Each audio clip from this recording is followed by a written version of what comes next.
दोस्तों नमस्कार। शांति पर वॉइस यूट्यूब चैनल में आप सभी का स्वागत है। आज के इस वीडियो में हम महाराष्ट्र की राजनीति पर बात करेंगे।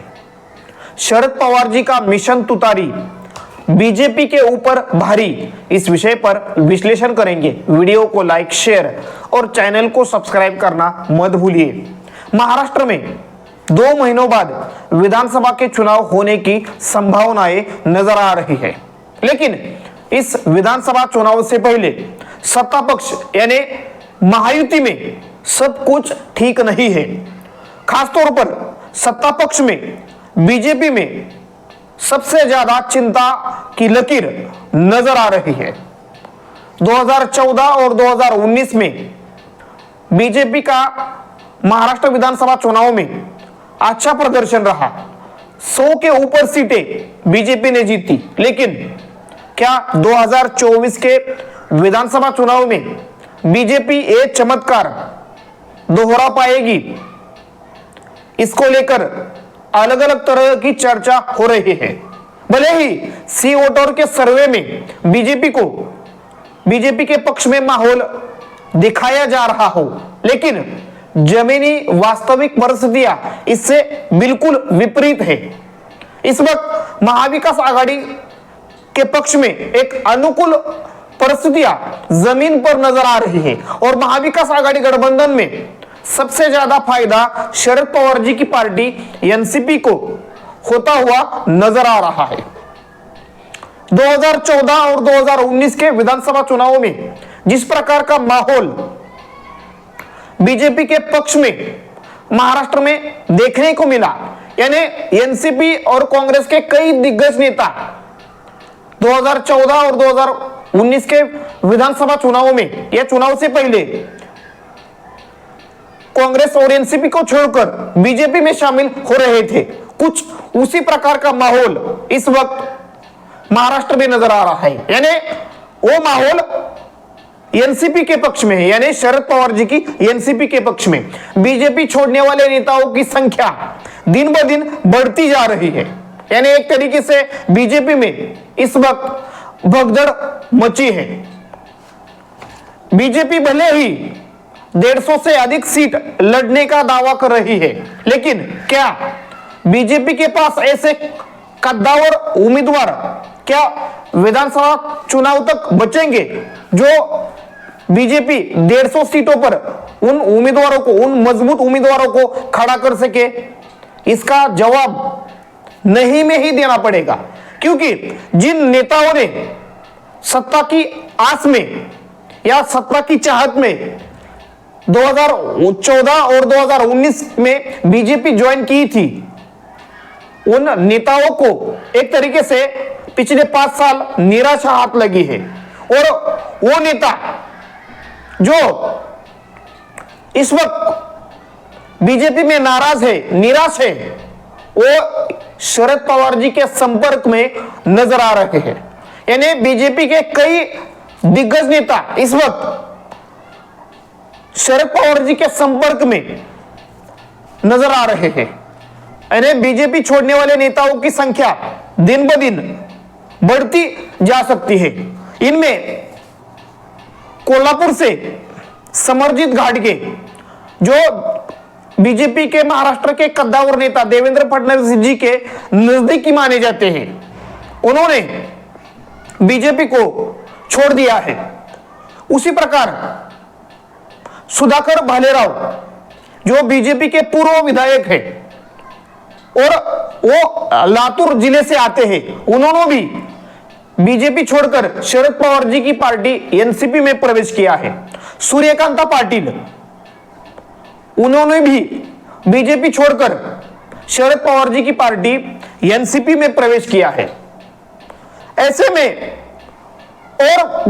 और भी नेता जो बीजेपी छोड़ सकते हैं, इनमें विवेक कोल्हे जो नगर से आते हैं, हर्षवर्धन पाटिल जो शरद पवार जी का गढ़ बारामती, उसके बारामती विधानसभा सीट के नजदीकी जो नजदीकी सीट है इंदापुर, वहां के कद्दावर नेता हर्षवर्धन पाटिल, वो इस वक्त बीजेपी में है, वो भी बीजेपी छोड़ सकते हैं, ऐसी चर्चा इस वक्त महाराष्ट्र में चल रही है। पंढरपुर के बीजेपी के कद्दावर नेता और देवेंद्र फडणवीस जी के नजदीकी बताए जाने वाले प्रशांत परिचारक, वो भी बीजेपी छोड़ सकते हैं, ऐसी संभावनाएं नजर आ रही है। क्योंकि प्रशांत परिचारक, उनके कार्यकर्ता उनको बार बार कह रहे हैं कि आप तुतारी को हाथ में लीजिए, यानी एक तरीके से शरद पवार जी की पार्टी में आप प्रवेश कीजिए और विधायकी का चुनाव लड़िए। इस प्रकार का आग्रह एक तरीके से बीजेपी के कार्यकर्ता प्रशांत परिचारक जी से कर रहे हैं। 2014 और 2019 में प्रशांत परिचारक जी ने सोलापुर जिले में बीजेपी के लिए चाणक्य की भूमिका निभाई। अगर वही प्रशांत परिचारक अगर बीजेपी छोड़कर एनसीपी में, यानी शरद पवार जी की एनसीपी में शामिल होते हैं, तो वो एक तगड़ा झटका सोलापुर जिले में बीजेपी को लग सकता है। क्या नई मुंबई के कद्दावर नेता गणेश नाइक, वो इस वक्त महायुति में नाराज दिख रहे हैं और खासतौर पर मुख्यमंत्री एकनाथ शिंदे और गणेश नाइक, इन दो नेताओं में वर्चस्व की लड़ाई हमें देखने को मिल रही है। क्या गणेश नाइक भी आने वाले विधानसभा चुनाव से पहले बीजेपी छोड़ सकते हैं? यानी एक तरीके से नेताओं की एक तरीके से लाइन लगी है बीजेपी छोड़ने वाले नेताओं की, और ये सभी नेता महाविकास आघाड़ी गठबंधन में शरद पवार जी के पार्टी में ही या शरद पवार जी के संपर्क में ही नजर आ रहे हैं। यानी इस वक्त महाविकास आघाड़ी में शरद पवार जी के पार्टी के पक्ष में एक अनुकूल माहौल नजर आ रहा है। इसका कारण क्या है? लोकसभा चुनाव में जिस प्रकार की रणनीति शरद पवार जी ने बनाई और लगभग 6 उम्मीदवार एक तरीके से शरद पवार जी ने आयात किए या दूसरी पार्टी से लिए, और जीतने वाले कैंडिडेट के ऊपर शरद पवार जी ने लोकसभा चुनाव में दांव लगाया और वो उम्मीदवार जीते। यानी एक लगभग लोकसभा चुनाव में 10 उम्मीदवार शरद पवार जी ने खड़े किए थे, उसमें से 6 उम्मीदवारों को शरद पवार जी ने एक तरीके से बाकी अन्य दलों से लिया और उनको जिताया। यानी जीतने वाले नेता पर या जीतने वाले कार्यकर्ता पर एक तरीके से शरद पवार अपना दांव लगाते हैं, और उसी के कारण शरद पवार जी का स्ट्राइक रेट हमेशा बेहतर रहा है। यानी लोकसभा चुनाव में ये देखने को मिला।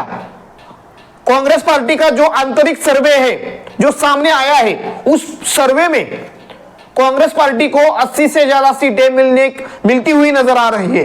तो उसके बाद शरद पवार जी की पार्टी, उस पार्टी को 60 से अधिक सीटें मिलने की संभावना दिख रही है। यानी उसमें अनुमान लगाया गया है कि शरद पवार जी की पार्टी को 60 से अधिक सीटें मिल सकती है।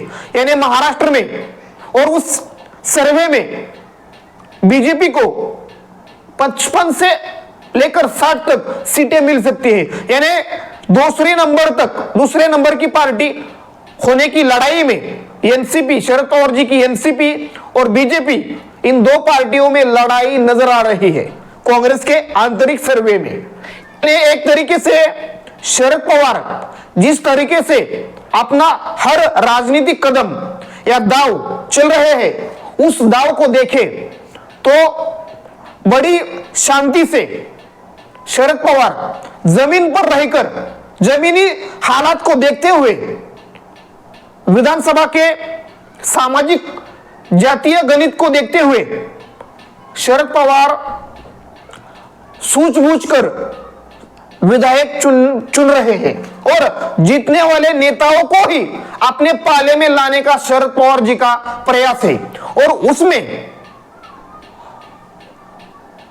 जयंत पाटिल बड़ी महत्वपूर्ण भूमिका निभा रहे हैं, क्योंकि इस वक्त शरद पवार जी की शारीरिक एक तरीके से कमजोरी के कारण भले ही उनको मर्यादा आ रही हो, मगर शरद पवार जी का जज्बा हो, उनकी लड़ने की इच्छा शक्ति हो, उसे देखे और जयंत पाटिल जी की रणनीति देखे या उन दो नेताओं की एक तरीके से बॉन्डिंग देखे, तो शरद पवार जी की रणनीति को जमीन पर इंप्लीमेंट कराने का काम अच्छी तरह से जयंत पाटिल कर रहे हैं।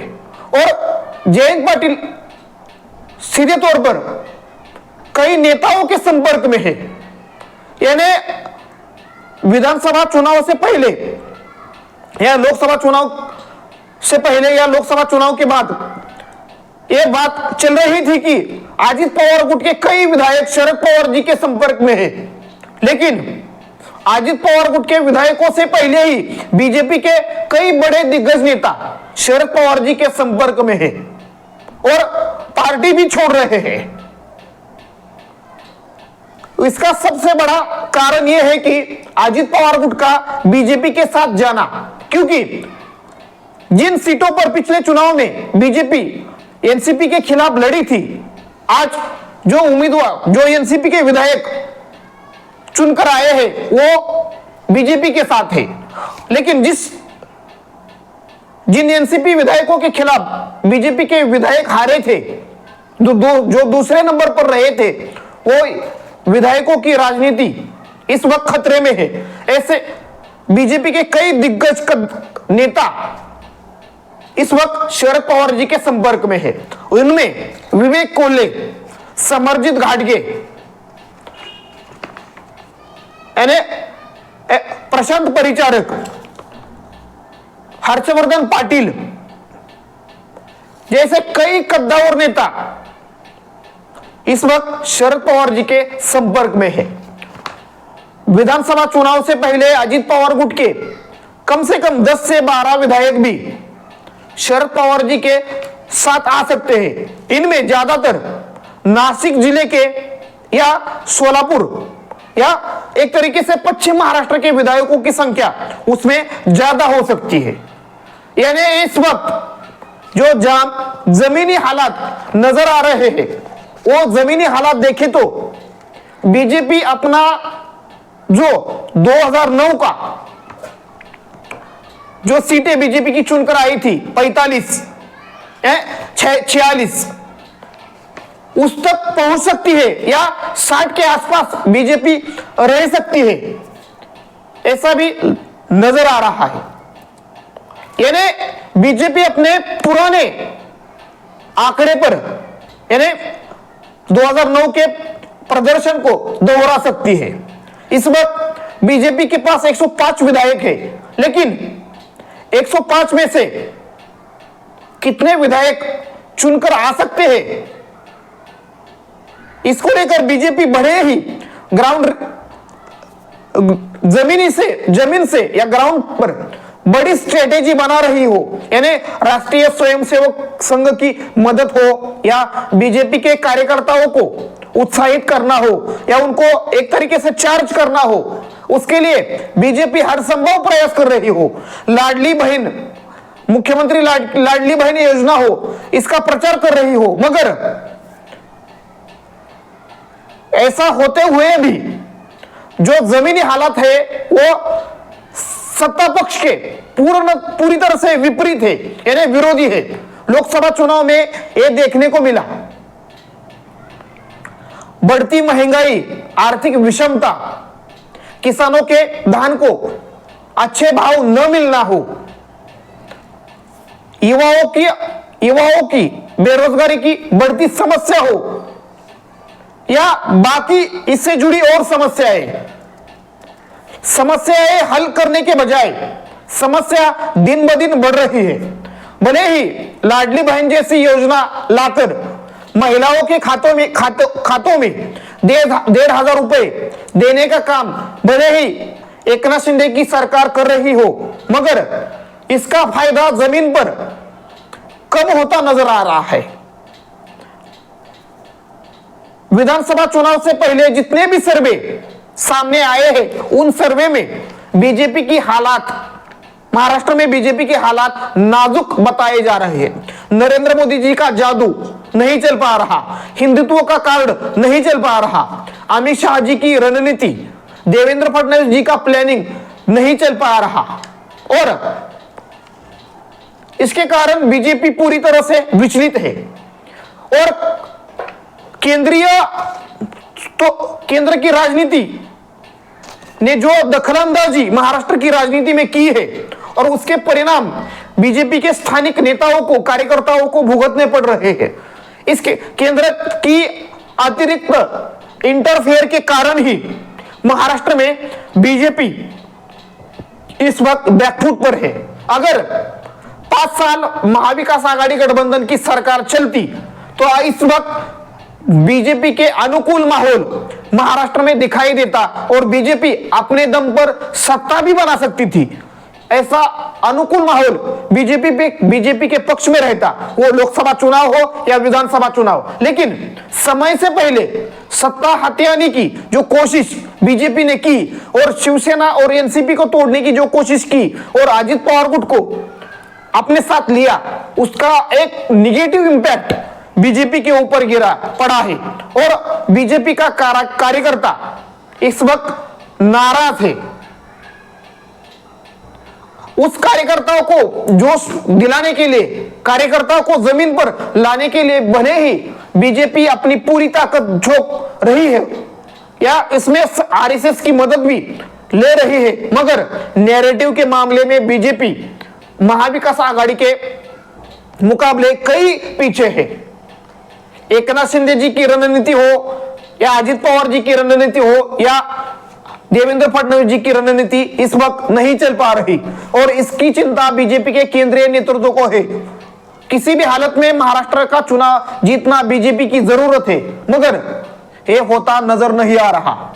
शरद पवार जिस प्रकार इस वक्त अब बड़ी शांति से अपने राजनीतिक चाल को चल रहे हैं या राजनीतिक दाव को चल रहे हैं, उसे देखें तो बीजेपी को सबसे बड़ा नुकसान शरद पवार के कारण हो सकता है। यानी बीजेपी और अजित पवार गुट को छोड़ने वाले नेता इस वक्त शरद पवार जी के संपर्क में है। यानी एक तरीके से बीजेपी और अजित पवार जी की एनसीपी, इन दो पार्टियों का मनोबल कम हो रहा है और जीतने की उम्मीद भी दिन ब दिन कम हो रही है।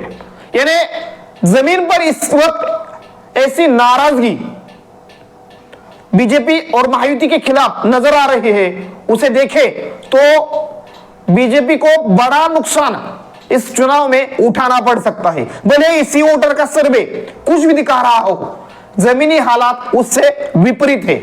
खासतौर पर मराठवाड़ा के इलाकों में, मराठवाड़ा और विदर्भ के इलाके में जो बीजेपी का गढ़ रहा है, उस गढ़ में बीजेपी को बड़ा नुकसान हो सकता है। इस वक्त के ऐसे हालात नजर आ रहे हैं। मराठा रिजर्वेशन का सवाल जिस प्रकार से तीव्रता से मनोज जरांगे पाटिल जी ने उठाया है और उसका सीधा हिट या उसका सीधा नुकसान बीजेपी को हो रहा है। यानी एक तरीके से महाराष्ट्र में बीजेपी के विपरीत बीजेपी के खिलाफ वातावरण नजर आ रहा है या परिस्थितियां नजर आ रही है और शरद पवार इस माहौल का अच्छी तरह से फायदा उठा रहे हैं और इस माहौल का फायदा कैसे उठाया जाए उनसे अच्छा कोई नहीं जान सकता। शरद पवार इस वक्त उनके ऊपर महाविकास आघाड़ी की रणनीति टिकी है। यानी महाविकास आघाड़ी की रणनीति एक तरफ बनाने का काम शरद पवार जी का है। भले ही चेहरा उद्धव ठाकरे जी का हो, मगर रणनीति के मामले में शरद पवार जी का ही एक तरीके से चलने वाली है। यानी एक तरीके से शरद पवार जी के लिए विधानसभा चुनाव एक अच्छे दिन आने के संकेत है। मैंने बीजेपी के बुरे दिन आने की संभावना नजर आ रही है, तो शरद पवार जी के अच्छे दिन आने की संभावनाएं नजर आ रही है। लोकसभा चुनाव इसका सबसे बड़ा उदाहरण है, कारण क्योंकि 28 सीटें लड़ी बीजेपी ने और 9 जीती, शरद पवार जी ने 10 लड़ी और 8 जीती। कुछ उसी प्रकार का हाल बीजेपी का विधानसभा चुनाव में होने की इस वक्त एक तरीके से परिस्थितियां या लक्षण नजर आ रही है। यानी सी वोटर हो या बाकी जो सर्वे दिल्ली से हो रहे हैं वो उससे एक माहौल बनाने का काम भले ही सत्ता पक्ष द्वारा हो रहा हो, मगर जमीनी हालात इससे विपरीत है। खासतौर पर विदर्भ और मराठवाड़ा में बीजेपी के लिए कांग्रेस बड़ी चुनौती पेश करने वाली है और पश्चिम महाराष्ट्र में शरद पवार जी और बीजेपी का जहां मुकाबला होगा वहां शरद पवार एक कड़ी टक्कर बीजेपी को दे सकते हैं। यानी एक तरीके से शरद पवार जी की स्ट्रेटेजी में एक तरीके से बीजेपी धीरे धीरे फंस रही है, जैसे लोकसभा चुनाव में फंस रही थी। विजय सिंह मोहिते पाटिल जैसे कद्दावर नेता को लोकसभा चुनाव से पहले शरद पवार जी ने अपने साथ लिया और उसी कारण पश्चिम महाराष्ट्र का एक तरीके से चुनावी माहौल ही बदल दिया और माड़ा, सोलापुर जैसी लोकसभा की सीटें जो मोहिते पाटिल जी के आने के कारण महाविकास आघाड़ी गठबंधन को मिली। यानी एक तरीके से मोहिते पाटिल जी आने के कारण लगभग 7 से 8 विधानसभा सीटों पर उसका सीधा असर देखने को मिल रहा है। उनमें फलटण कोरेगांव, मान खटाव, मालशिरस, माड़ा, सांगोला, करमाळा, मोह ऐसे इन विधानसभा सीटों पर सीधे विजय सिंह मोहिते पाटिल जी का असर देखने को मिल रहा है। यानी मोहिते पाटिल जी के कारण ये सीटें शरद पवार जी के पाले में या उनको मिल सकती है, उनके उम्मीदवारों को मिल सकती है। यानी एक तरीके से शरद पवार पश्चिम महाराष्ट्र में जितने भी उम्मीदवार उतारेंगे उनमें उनका जीत का स्ट्राइक रेट सबसे ज्यादा रहने की संभावनाएं इस वक्त तो नजर आ रही है। खासतौर पर सातारा, सांगली, कोल्हापुर, सोलापुर और नगर इन जिलों में। धन्यवाद। वीडियो को लाइक, शेयर और चैनल को सब्सक्राइब करना मत भूलिए।